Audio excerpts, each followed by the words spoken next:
Première nuit ici à Oaxaca, ou plutôt proche de Oaxaca, puisqu'on a trouvé un camping qui est en fait plutôt une maison privée où ils louent des emplacements de parking, on va dire ça comme ça. On est dans le jardin des gens, il y a un cheval, il y a 2 chiens. Donc les enfants sont contents, il y a quelques jeux aussi pour eux. Et ce matin, après une très bonne nuit qui faisait du bien, on est parti faire des courses qu'on n'a pas filmées. Voilà, parce que c'est pas très intéressant. Mais donc on avait des grosses missions, parce que on avait plusieurs missions de course. D'abord on essaye de remplacer la coupelle de gaz, je sais pas comment elle s'appelle en français, mais bon bref, l'adaptateur qui nous permettrait de remplir ici. Parce qu'ils nous l'ont pété au Salvador, qu'ils n'ont pas réussi à remplir quand on a été faire le plein l'autre jour. Donc ça nous stresse un peu. Deuxièmement, on devait aller faire des courses pour avoir à manger pour les jours à venir. Et troisièmement, on avait pas mal de petites bricoles à faire. Il y a pas mal de petites réparations à faire dans Jeff qu'on a laissé traîner depuis plusieurs semaines. Et puis il y a la capucine que vous avez vu qui était pétée, qui s'est pétée sur la route. Alors on a presque réussi toutes les missions. On a fait déjà pas mal d'achats au niveau bricolage. Donc on va pouvoir réparer la capucine. Là, on s'est lancé dans la réparation du tiroir. Qu'est-ce qu'on doit faire encore? Ah oui, encore un autre tiroir, un tiroir de la cuisine où on doit réparer le rail à galets là. Tout ça on va pouvoir faire. On va pouvoir réparer aussi l'arrivée d'eau jusque la salle de bain qui nous posait problème depuis plusieurs semaines. Et la capucine. Je sais plus si je l'avais dit. Bref. Donc c'est parti. Et surprise, au retour, nous avons aussi pu remplir le gaz. Donc on n'a pas trouvé la coupelle. Ça nous angoissait un peu. Mais finalement, dans la station de gaz qui est juste ici au bout de la rue, ils ont réussi à remplir malgré qu'il n'y ait pas l'adaptateur. Ça s'appelle un adaptateur M10 parce que du coup entre temps j'ai cherché, j'ai regardé sur internet où on pourrait éventuellement l'acheter. Évidemment Amazon France le propose, mais comment le faire livrer ici c'est une autre question. Donc on est tout content, on a pu faire remplir ici sans avoir besoin de cet adaptateur pour le moment. Et espérons qu'on trouve d'autres stations où ils pourront nous remplir parce que va falloir remplir comme ça dorénavant. Voilà, mais pour ce matin, non pour cet après-midi, il est déjà je sais pas quelle heure, eh ben réparation des tiroirs. Regardez, Nico cherche ses outils. Alors, premier tiroir c'est celui-là. Vous voyez, qu'est-ce qui s'est passé là? Tu veux nous raconter? Les enfants dessinent de trop. Il y a trop de matos de bricolage. D'ailleurs, vous voyez, tout est tombé dans le 3e tiroir là. Et en fait, les plaques ici... Aïe, oh, je me mets une écharpe. Les plaques en dessous sont complètement déformées. Je vais vous montrer ça, parce qu'elle est là du coup. Vous allez voir l'état. Voilà. Alors, je sais pas si vous voyez l'écart. Voilà à quoi ça ressemble. Une plaque qui est pas droite. Et donc, qui a lâché. Et donc, Nico nous fait des belles lattes en bois pour renforcer. À savoir que je les avais déjà renforcées là, mais pas assez. J'avais renforcé avant qu'on parte. Hein, mon cœur? Ça, c'est le carnage quand on travaille. Alors, mais la plaque? On va essayer, quoi. Faut forcing, les gars. On continue nos réparations. Alors, on a enlevé les tapes qu'on avait mis en route, là, en urgence. Et en fait, c'est un peu la catastrophe. Hein. Là, Nico a mis des vis. Et ça a bougé dans tous les sens. Celles-là, elles n'ont pas trop bougé. Non, parce que maintenant, c'est qu'il y a un jeu, tu vois. Avant, c'était là-dedans, donc ça, c'est descendu en fait. Et de l'autre côté aussi. Ça sort complet.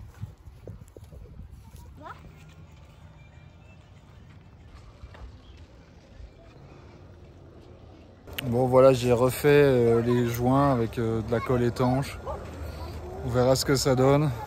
Je suis pas ultra confiant globalement. Pour faire ça bien, il faudrait arracher les cornières, tout recommencer. Sauf que c'est ce que j'ai fait il y a plus de 3 ans maintenant que j'ai pas envie de recommencer. C'est sûr que c'était pas prévu pour avoir autant de vibrations que ce qu'on a eu ces derniers jours, mais c'est comme ça. Là pour le moment, je vais laisser ça bien sécher, puis je remettrai sans doute à 2-3 endroits quelques morceaux de tape pour bien sécuriser et espérer que ça tienne jusqu'au bout de notre voyage. Vous voyez, le soleil se couche tout doucement derrière nous. On va essayer de terminer les travaux. On a encore un petit garde-boue là qui s'est barré aussi l'autre jour à refaire, et puis demain on a un tuyau d'eau encore à remettre, mais ce sera pour demain. On va arrêter là pour aujourd'hui. Cette journée est passée beaucoup trop vite de nouveau et on n'a rien fait. Nous sommes sur la route depuis 2 ans. Nous avons parcouru l'Europe et l'Asie avec nos 3 enfants. Maintenant, nous les emmenons à la découverte du continent américain. Nous, c'est les Waffles et ça, c'est nos aventures. Après la journée bricolage, l'après-midi visite, on va se rendre dans le centre de Oaxaca, aller changer de la thune, parce que ça doit se faire aussi, et puis trouver un petit endroit pour manger. Alors notre copain Georges nous a conseillé d'aller au marché de Oaxaca. Je regarde Anaïs parce que c'est elle qui sait quel marché il faut aller. Et là elle attend le bus, en fait elle scrute le bus, comme on déplace pas Jeff pour aller dans le centre, hein, voilà. Et découvrir cette magnifique ville de Oaxaca. On est arrivé dans le centre, le bus coûte 10 pesos, qui fait 50 centimes. Voilà, le problème c'est qu'ici il nous a déposé loin, enfin loin, un peu plus loin que ce qu'on espérait de où on veut aller, qui est le vieux marché. Il va falloir marcher un petit peu. Allez, go!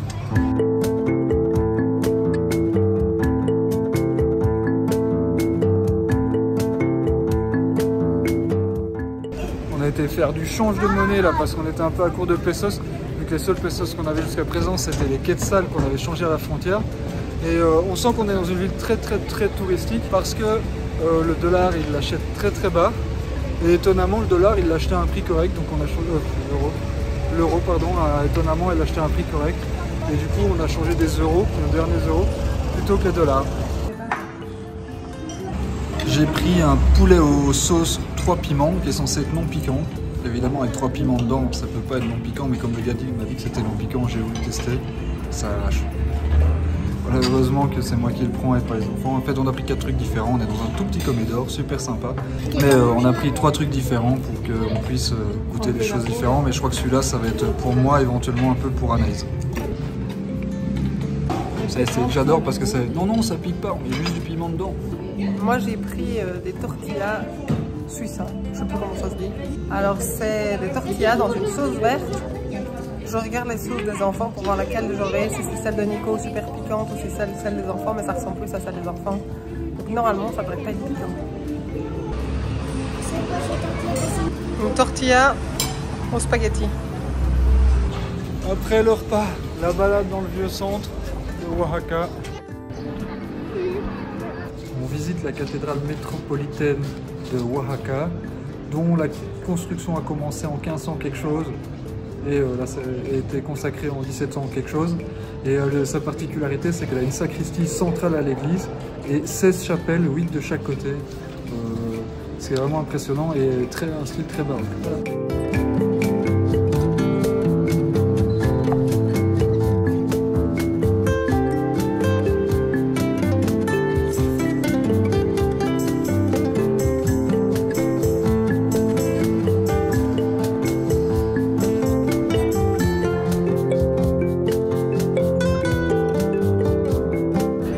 C'est le panneau des personnes disparues, donc ce sont les personnes qui ont disparu ces dernières années. Ici dans la région de Oaxaca, c'est assez impressionnant. Alors il y a certaines qui ont disparu déjà depuis 2010, puis il y en a qu'on a vu que c'était retrouvé, puis retrouvé sans vie. C'est toute cette criminalité qui existe ici qui est assez impressionnante. Et on retrouve ces panneaux un peu partout dans le centre.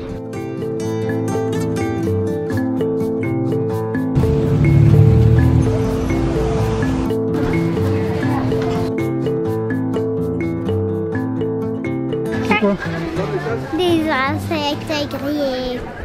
Des sauterelles plus précisément. Des sauterelles et des insectes. Oh là. Ah, ça n'a pas de goût. Ah, t'en as pas mis assez alors. Regoute. Non, ça pas. Ah, ça pétille. Voilà, les enfants auront goûté du mescal du bout des doigts, hein, soyons honnêtes. Mais bon, ils auront goûté le mescal, que je n'ai pas encore goûté. Enfants alcooliques. Hein. Oh, il est léger. Bah, mais il n'y a pas de goût, ça picote juste. Ça picote.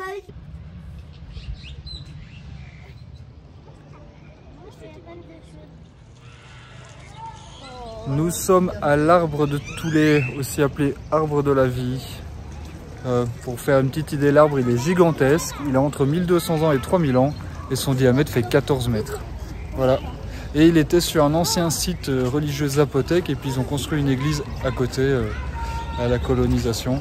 C'est juste très impressionnant pour un arbre en fait.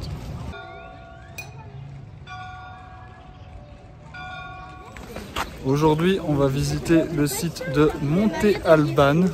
C'est un peu le site historique ici de la région de Oaxaca.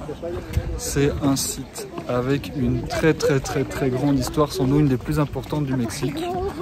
Alors, pour arriver ici jusqu'à Oaxaca, on a pris un premier bus de notre emplacement de Tule jusque dans le centre, 10 pesos par personne, enfants compris. Puis là, on a dû prendre le bus touristique du centre-ville jusque Monte Albán. 120 pesos pour les adultes uniquement, les enfants ne payent pas. 120 pesos, ça fait 6 €.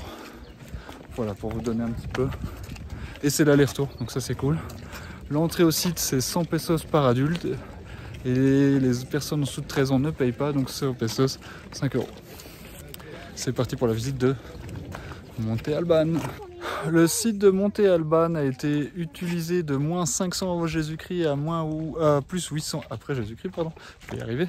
Donc 13 siècles, avec une apogée à un moment, sans doute construit par les Olmecs, suivi par les Zapotèques et à la fin par les Mixtèques. Donc ça a connu au moins trois grandes tribus, pour le dire comme ça, 3 grands peuples différents, et qu'ils ont à chaque fois construit au-dessus les uns des autres. D'ici, vraiment ce qui est très chouette à Monte Albán, c'est qu'une fois qu'on est sur la ville, on surplombe toute la ville actuelle de Oaxaca, et donc à l'époque tout ce qui était la vallée, c'était des cités-états. La cité-état de Oaxaca, elle s'est très fort battue contre les Aztèques pour l'indépendance de leur peuple.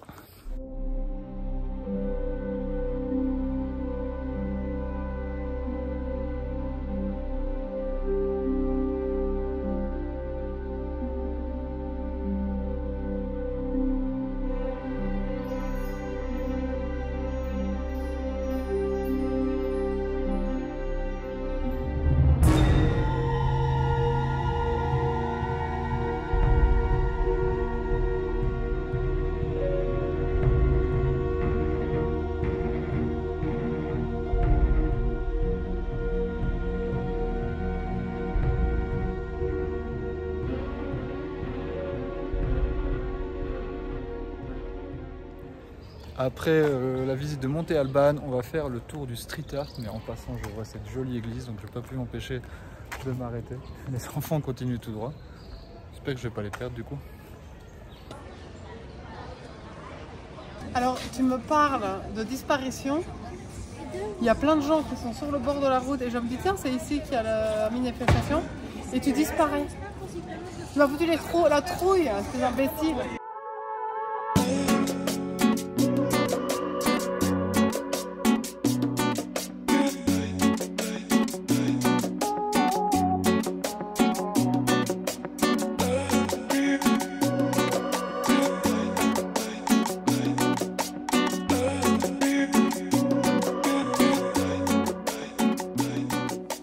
Ce qui est chouette avec ce street art tour qu'on vient de faire, on n'a pas tout fait, on a fait une partie parce que l'autre, on va le rejoindre plus tard.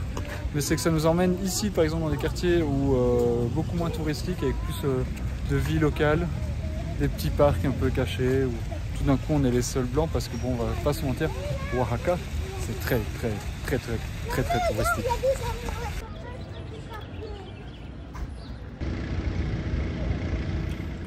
On quitte Oaxaca ce matin, on va aller à Puebla. Alors à Puebla, Anaïs, grâce à un contact, nous a eu une maison, une Belge qui nous accueille, on remercie Anne d'ailleurs, qui pourra nous accueillir chez elle. Donc on va pouvoir vivre 3 ou 4 jours dans une maison, ce qui va faire du bien. Pour se rendre à Puebla, on a 358 km à faire, soit pas loin de 5 heures de route.